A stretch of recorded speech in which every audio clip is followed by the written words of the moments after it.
वतन, ऐ वतन, मेरे वतन, ऐ वतन। देशभक्तों से ही देश की शान है, देशभक्तों से ही देश का मान है।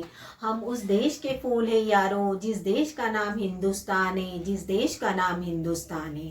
नमस्ते बच्चों, आपको 74वें स्वतंत्रता दिवस की बहुत सारी हार्दिक शुभकामनाएं। हमारा देश 15 अगस्त 1947 को आज़ाद हुआ था। आज का दिन हम लोग राष्ट्रीय त्योहार के रूप में मनाते हैं। सदियों की गुलामी के पश्चात 15 अगस्त सन 1947 के दिन हमारा भारत देश आज़ाद हुआ था। पहले हम अंग्रेजों के गुलाम थे। इनके बढ़ते हुए अत्याचारों से सारे भारतवासी त्रस्त हो गए थे और तब विद्रोह की ज्वाला भड़की और देश के अनेक वीरों ने प्राणों की बाजी लगाई, गोलियां खाई और आज़ादी पाकर ही चैन लिया। अंग्रेजों के अत्याचार और से त्रस्त और भारतीय जनता एकजुट हो गई।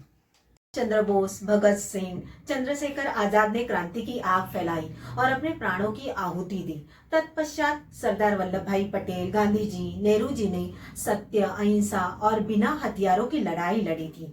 सत्याग्रह आंदोलन किए, लाठियां खाई, कई बार जेल गए और अंग्रेजों को हमारा देश छोड़कर जाने के लिए उन्होंने मजबूर कर दिया।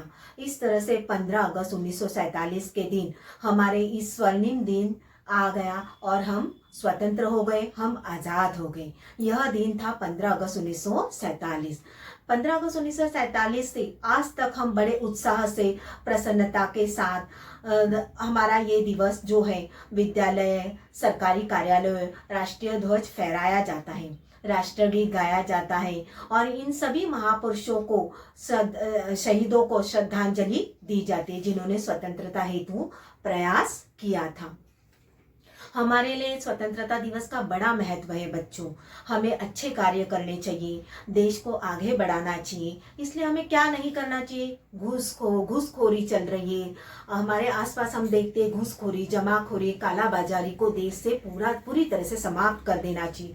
भारत का अच्छा नागरिक होने के नाते स्वतंत्रता का ना तो हमें स्वयं दुरुपयोग करना चाहिए, ना दूसरों को करने देना चाहिए। एकता की भावना से हमें रहना चाहिए और आंतरिक कलह से हमें दूर रहना चाहिए। इस तरह से अगर हम लोग रहेंगे तो हम इस स्वतंत्रता का सही मायने में उपयोग किया ऐसा होगा।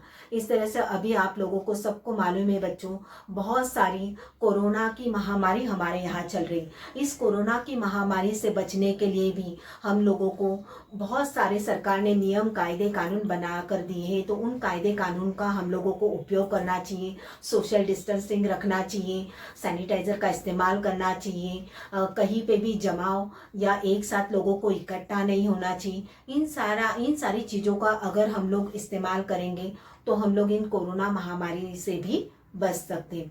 तभी आप बच्चों घर में रहिए, स्वस्थ रहिए, सुरक्षित रहिए। जय हिंद, जय भारत। धन्यवाद।